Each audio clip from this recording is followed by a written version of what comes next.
स्वागत है आपका एक बार फिर से भारत समाचार के हमारे इस खास कार्यक्रम में, जो आधारित है कानाफूसी, गपशप और चर्चाओं पर। तो कई सारी रोचक खबरें हैं, चलिए शुरू करते हैं पावर सेंटर।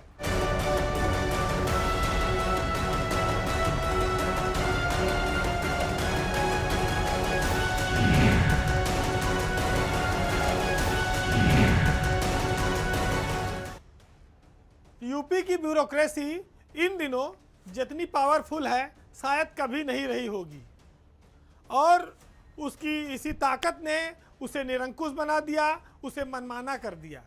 आम आदमी तो पहले झेलता था इनकी कार्यशैली, और इस पर कोई सुनवाई नहीं होती थी, गाहे बगाहे आवाज़ उठती थी, आरोप लगता था। लेकिन जब इसका नतीजा और निराशा जब ऊपर के स्तर पर पहुंचती है, तब जाके कार्रवाई शुरू होती है। आपको याद होगा कि बच्चियों को सरकार ने स्कूटी देने का ऐलान किया था, लेकिन अफसरों ने उसको नियम कानून के जाल में ऐसा फंसाया कि जो असली जिनको ज़रूरत है, ज़रूरतमंद लोगों को वो स्कूटी मिल ही ना पावे, ऐसा नियम बन गया। राज्यपाल ने जब ब्यूरोक्रेसी की इस कार्यशैली की आलोचना की, तो उत्तर प्रदेश के मंत्री असीम अरुण ने भी हिम्मत दिखाई, और उन्होंने ब्यूरोक्रेसी में जो अड़ंगेबाजी है, लाल फीताशाही है, उसको लेकर खरी खरी आलोचना की और कहा ये स्टील फ्रेम अब किसी काम का नहीं रहा है। ये जो अपने आप को सर्वोच्च समझता है, भारत में ऐसे स्टील फ्रेम की नहीं, कार्बन फ्रेम की जरूरत है जो लचीला हो। ब्यूरोक्रेसी से तात्पर्य सिर्फ यहाँ आईएएस अफसरों से है, क्योंकि पॉलिसी निर्माण के जो उनके तरीके हैं वो कटघरे में खड़े होते हैं, और इसकी वजह से प्रदेश की एक बेहद लोकप्रिय योजना अमली जामा नहीं पहन पाई थी। लेकिन राज्यपाल और मंत्री दोनों की बयान के बाद सरकार ने कैबिनेट में स्कूटी देने का ऐलान कर दिया। इस विभाग के मंत्री हैं योगेंद्र उपाध्याय और प्रमुख सचिव हैं एमपी अग्रवाल। तो आप देखिए कि जब इस प्रदेश का सबसे बड़ा व्यक्ति राज्यपाल ये कहा है कि सरकारी तंत्र में अफसरों ने जंग लगा दिया है, ना वो एक साल तक इसको पूछा, ना नियमावली बनाई, और जब बनाई तो ऐसी बनाई कि शहर के बच्चे पावें, जिनको जरूरत है वो गांव के बच्चे नहीं पा सकते। मंत्री असीम अरुण ने भी, जो खुद आईपीएस अफसर रहे हैं, इसी कार्यशैली को लेकर राज्यपाल का समर्थन किया, और उन्होंने कहा कि सरकारों को अब खाली आईएएस अफसरों के भरोसे नहीं रहना चाहिए, अब लेटरल एंट्री करिए, जो जिस विषय का विशेषज्ञ है उसे विभागाध्यक्ष बनाइए, चाहे डॉक्टर हो, चाहे इंजीनियर हो, चाहे एमबीए धारी हो, या दूसरे सेक्टर के लोग हैं। खाली ये कि ये आईएएस है यही सारे फैसले सही करेंगे, ये ज़रूरी नहीं है। इस प्रदेश की जो पहचान है, जो आधुनिक भारत के विकसित भारत की पहचान है, वो सिर्फ कुछ स्टार अधिकारियों के भरोसे नहीं रहनी चाहिए, बल्कि उसके लिए एक मजबूत सिस्टम बनाया जाए और जिसमें दक्ष लोग रखे जाएं। तो आज राज्यपाल और मंत्री के बाद ये बात बहुत साफ हो चुकी है कि उत्तर प्रदेश में ब्यूरोक्रेसी, आईएएस अफसर बेअंदाज हैं, मनमानी करते हैं, उन पर अंकुश नहीं लग पा रहा है, और उसी का नतीजा है कि 2 साल से स्कूटी बच्चियों को नहीं मिल पाई। मुख्यमंत्री ने इस मामले का संज्ञान लिया और कैबिनेट में पास करके अब स्कूटी वितरण की तैयारी हो गई है। उनके लिए जिनकी आय 12 लाख से कम है, उन परिवारों की मेधावी बच्चियों को 90% मेरिट वाली हटाई गई, अंक वाला लाना जरूरी वाला नियम, अब वो मेधावी बच्चियों को दिया जाएगा। तो ऐसा कितने मामलों में होता है कि राज्यपाल बोले और कोई मंत्री बोले तब वो नियम कानून बदला जाए। यहाँ तो ज़्यादातर एक बार बन गया तो फिर उसको भोगो। तो ये तो शिक्षा का मामला था, ये तो गरीब बच्चियों के पैदल चलकर जाने का मामला था, जो ट्यूशन नहीं पढ़ सकती, कोचिंग में पैसा नहीं दे सकती, या शहर के कॉन्वेंट स्कूलों में नहीं पढ़ी हैं। लेकिन इस प्रदेश में बहुत सारे विभाग हैं, उनका क्या होगा? वहाँ पर आईएएस अधिकारी हावी हैं, वो सरकार को जो समझा देते हैं, वहाँ विरोध करने की स्थिति नहीं है मंत्रियों की, वो चलता रहता है। ये तो एक चीज सामने आ गई। ऐसी दर्जनों विभागों के हालात हैं। और लैटरल एंट्री वाली बात जो है मंत्री की, अगर ये सरकार मान ले तो बहुत लोगों का अकल ठिकाने आ जाएगी, दिमाग ठीक हो जाएगा। वो नाम के राही हैं, लेकिन उनका रास्ता अलग है, उनकी सोच अलग है और उनका आचरण अलग है। उत्तर प्रदेश कैडर के चर्चित आईएएस अफसर हैं रिंकू सिंह राही।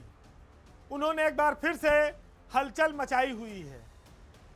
रिंकू सिंह राही इस समय जालौन में तैनात हैं, जहां बीजेपी से जुड़े एक ब्लॉक प्रमुख पर उन्होंने थप्पड़ चला दिया और उसके बाद वो विवादों में आ गए और उनका एसडीएम जो उरई जालौन का पद था वहां से हटाकर उनको एसडीएम न्यायिक बना दिया गया।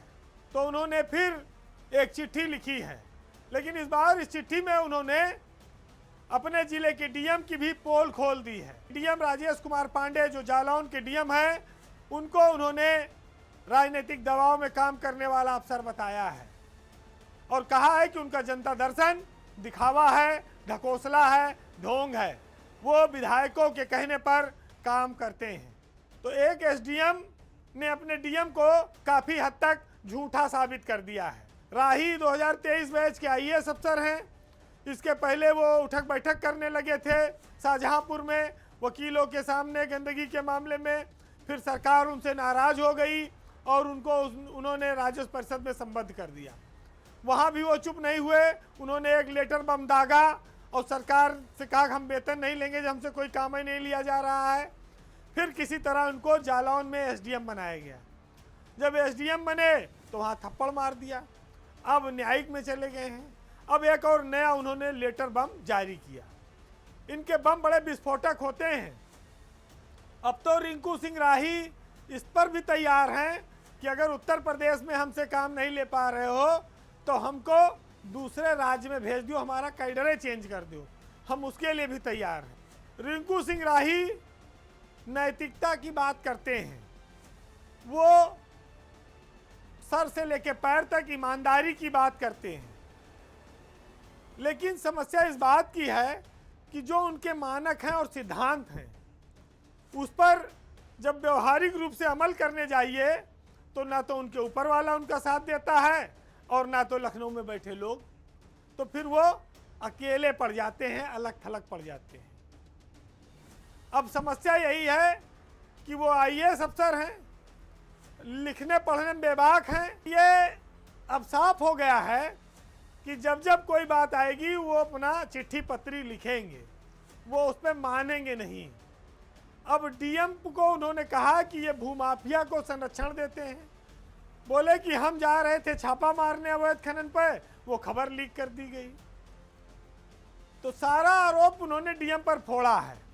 राजेश पांडे सितंबर 2023 से जालौन के डीएम हैं, लगभग 3 साल होने वाला है और उनको उनके ही एसडीएम इस तरह से गंभीर आरोपों में घेर रहे हैं। तो ये वो तो नहीं बोले और सरकार भी नहीं बोली, सब चुप्पी धारण किए हैं। तो आखिर माजरा क्या है? क्या सरकार रिंकू सिंह राही से डर गई है, उनके बवाल से डर गई है, या डीएम डर गए हैं? क्योंकि अब उनको तबादला करके ले कहा जाए। बुंदेलखंड में ले गए थे, वहाँ भी काम नहीं चल रहा है और राज्य परिषद एक ही विकल्प बचता है सरकार के पास भेजने को। वहाँ पहले भेज चुकी है और पहले भेजने का नतीजा भी देख चुकी है कि राज्य परिषद में भी बवाल, वहाँ भी चिट्ठी शुरू हो जाएगी, भारत सरकार तक जाएगी। तो कहाँ रखेंगे, ये भी बड़ा आश्चर्य की बात है, क्योंकि जहाँ रखोगे काम नहीं होगा तहाँ फिर ये बोलेंगे। आज तक के इतिहास में रिंकू सिंह राही ऐसे पहले आईएएस अफसर हुए हैं जिन्होंने सरकार को पानी पिला दिया है। ये कड़क सरकार है, वो चाहती तो इनको सस्पेंड कर सकती थी, अभी तक कर नहीं पाई, क्योंकि जानती अगर सस्पेंड करेंगे तो फिर एक नया बवाल शुरू होगा। अब ये तो ऊपर वाला जाने या रिंकू सिंह जाने कि ये सरकार की नाक में कब तक दम करेंगे। वैसे वो जब तक सेवा में रहेंगे तब तक दम करेंगे, इस बात की तो गारंटी है। अब बात छात्र आंदोलन की, जंतर मंतर की और उससे उभरे एक नए चेहरे की। भारतीय समाज में चाहे आप व्यापार करें, चाहे राजनीति करें या कोई और काम करें, जोड़ियों का बड़ा विशेष महत्व रहा है। और इसको आप इस बात से समझ सकते हैं कि फिल्मों में संगीतकारों की जोड़ी हुआ करती थी, बहुत मशहूर जोड़ियां रही हैं। ऐसे ही सियासत में भी नेताओं की जोड़ियां रही हैं।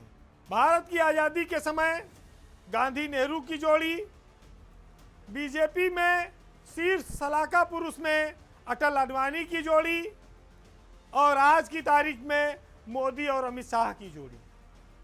जोड़ियों ने हमेशा हिट सिस्टम दिया है। इस देश में उन्होंने हमेशा राज किया है।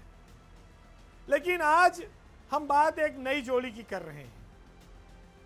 उत्तर प्रदेश की ये जोड़ी इस आंदोलन के समय ऐसे उभरी है जो अब कह सकते हैं कि लंबे समय तक यूपी की सियासत में अपना दबदबा बनाने के लिए आगे बढ़ रही है। बात समाजवादी पार्टी की, उनकी सांसद डिंपल यादव की। उत्तर प्रदेश में भी इसी परिवार में एक जोड़ी हुई मुलायम और शिवपाल की, जिन्होंने समाजवादी पार्टी बनाई और सरकारें बनाई और लंबे समय तक राज किया। वो काफ़ी कामयाब रहे। लेकिन जब मुलायम सिंह का निधन हो गया तो उसके बाद से समाजवाद की जो राजनीतिक विरासत है उसको बढ़ाने की जो जिम्मेदारी रही वो हमेशा अखिलेश यादव के कंधे पर रही, अकेले रही। वो उसको आगे ले जाएं, वो उसको नई ऊंचाई दें, ये सब वो करते रहे। लेकिन अब समाजवादी पार्टी को ऐसा लगता है कि एक नया चेहरा राष्ट्रीय स्तर पर डिंपल यादव के रूप में उनको दिखाई पड़ गया है। वो ज़्यादा प्रभावशाली भाषण नहीं देती, लेकिन वो संवेदनाओं से लैस हैं। उनकी तस्वीरें अपने आप बोलती हैं, लोगों को प्रभावित करती हैं। छात्रों की चोट पर उनके मरहम की तस्वीरों ने आम जनमानस में एक व्यापक असर छोड़ा है। जंतर मंतर की यह तस्वीरें समाजवादी पार्टी की राजनीतिक पूंजी बन गई हैं, जो युवाओं और छात्रों के बड़े वोट बैंक को संदेश देने के लिए काफ़ी हैं। डिंपल यादव शांत रहकर अपनी भूमिका निभाती हैं। वो हमेशा सीमित भूमिका वाली नेता रही हैं। लेकिन मैनपुरी से सांसद बनने के बाद अब वो संसद में भी और उसके बाहर ज़्यादा मुखर नजर आती हैं। लाठीचार्ज जब हुआ तो जो बच्चे घायल हुए उसमें मदद करके वो पूरे देश भर में छा गई हैं। उनकी जो छवि है वो साफ सुथरी है, गैर विवादित है और यही वजह है कि बीजेपी अभी तक उन पर कोई व्यक्तिगत हमला नहीं कर पा रही है, क्योंकि ये करना आसान नहीं है। उनके ऊपर कोई सीधा आरोप नहीं है। अगर इस देश में इस छात्र आंदोलन का किसी नेता को, उसकी छवि को सबसे ज़्यादा लाभ मिला है तो आप ये कह सकते हैं कि वो एकमात्र नेता डिंपल यादव है, जो समाजवादी पार्टी का एक मानवीय चेहरा बनकर उभरी है। आपने लखनऊ में उनकी होर्डिंग्स देखी होगी, जिस पर समाजवादी पार्टी एक राजनीतिक संदेश साफ तौर पर दे रही है कि उसकी सियासत बदली हुई है। वो युवाओं का, नौजवानों का, जेनजी का वेलकम करती है और उसके सहारे आने वाले भविष्य में वो चुनाव की तैयारी करेगी। डिंपल यादव अखिलेश की गैर मौजूदगी में टीम को लीड करती हैं संसद में। ये भी एक उनका एक नया रूप है। और देश की तमाम महिला नेताओं के बीच जंतर मंतर पर जिस तरह से उन्होंने लीड ली, पहुंची और घायलों की मदद की, उससे कोई भी नेता, कोई भी पार्टी इस देश में ऐसी नहीं है जो उनकी सराहना न कर रही। तो समाजवादी पार्टी के लिए यह आंदोलन एक नए चेहरे के उदय के साथ ही करोड़ों युवा भावनाओं को अपने साथ जोड़ने का अवसर दे गया है। डिंपल, अभी उनके पास एक लंबी उम्र है। वो देश और उत्तर प्रदेश की सियासत में 15-20 साल तक आगे एक्टिव भूमिका निभा सकती हैं और उस कमी को पूरा कर सकती हैं जो जोड़ियों के माध्यम से होता है। एक दिल्ली देखे, एक लखनऊ देखे। अब एक रोचक खबर, ब्यूरोक्रेसी की खबर। उत्तर प्रदेश में दक्षिण भारत के अफसरों का दबदबा है, या आप ये कह सकते हैं कि जलवा है। दक्षिण भारत के अफसर यूपी में इन दिनों राज कर रहे हैं और ये कह सकते हैं कि शीर्ष स्तर से लेकर प्रदेश की महत्वपूर्ण कुर्सियों पर दक्षिण भारतीय अफसरों का इस समय जमावड़ा लगा हुआ है। उत्तर प्रदेश में चीफ सेक्रेटरी, एपीसी और राजस्व परिषद के चेयरमैन, ये जो तीन बड़ी कुर्सियां होती हैं, इनमें से एक कुर्सी इस समय राजस्व परिषद की चेयरमैन है अर्चना अग्रवाल। 1990 बैच की हैं और मूलतः हैदराबाद आंध्र प्रदेश की रहने वाली है। इसके अलावा एक कुर्सी है एसपी गोयल के पास, जो चीफ सेक्रेटरी हैं और उत्तर प्रदेश के रहने वाले हैं। दूसरी कुर्सी है एपीसीआईआईडीसी की, जो दीपक कुमार के पास है, वो बिहार के रहने वाले हैं। तो तीन में से एक महत्वपूर्ण कुर्सी पर साउथ इंडिया। इन तीनों कुर्सियों के बाद जो नंबर 2 का नंबर आता है, वो आता है नियुक्ति सचिव का। उस पर कौन है? एम देवराज। एम देवराज तमिलनाडु के रहने वाले हैं, 1996 बैच के आईएएस अफसर हैं और पूरे उत्तर प्रदेश की ब्यूरोक्रेसी को नियुक्ति विभाग कंट्रोल करता है। अर्चना अग्रवाल यूपीएसआरटीसी की भी चेयरमैन है और राजस्व परिषद की भी। इसके अलावा 1999 बैच के आईएएस अफसर हैं पी गुरु प्रसाद। पी गुरु प्रसाद भी आंध्र प्रदेश के रहने वाले हैं और उनके पास नगर विकास जैसा बहुत बड़ा महकमा है। उसके साथ आवास विभाग के भी वो प्रमुख सचिव हैं और जिस दिन से वो प्रमुख सचिव बने हैं, उनको सरकार ने लगातार महत्वपूर्ण विभाग दिया है।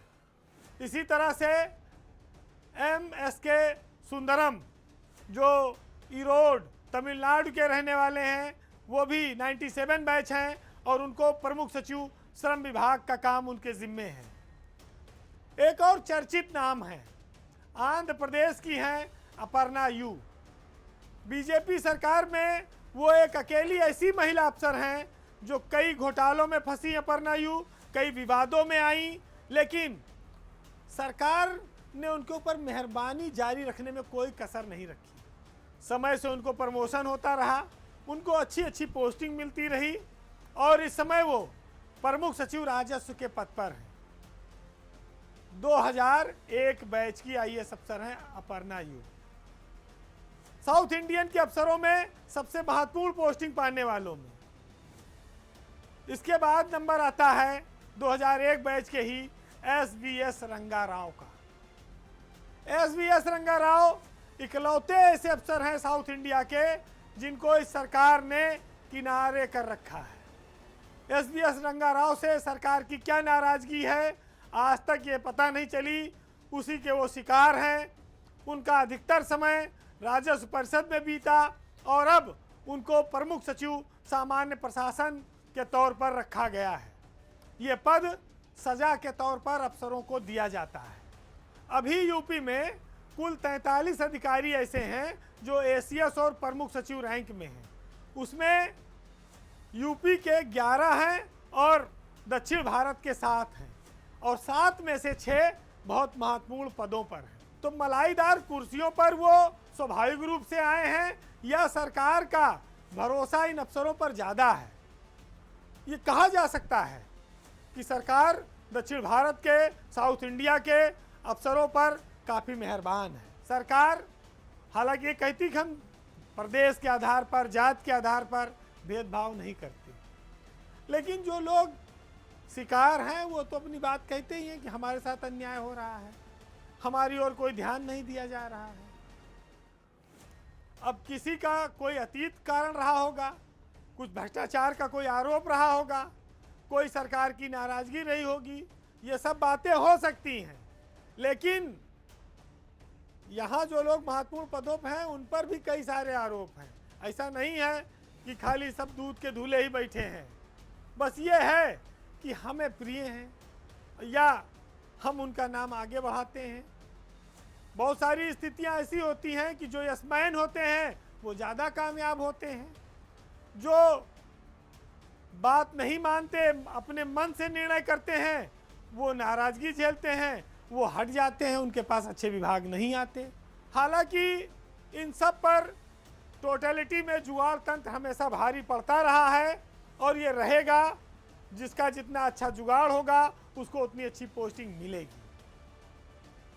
फिलहाल आज के पावर सेंटर में इतना ही, लेकिन सरकारों को ये बात समझना पड़ेगा कि ब्यूरोक्रेसी अस्थायी तौर पर किसी की नहीं है, वो ताकत के साथ बदलती रहती है।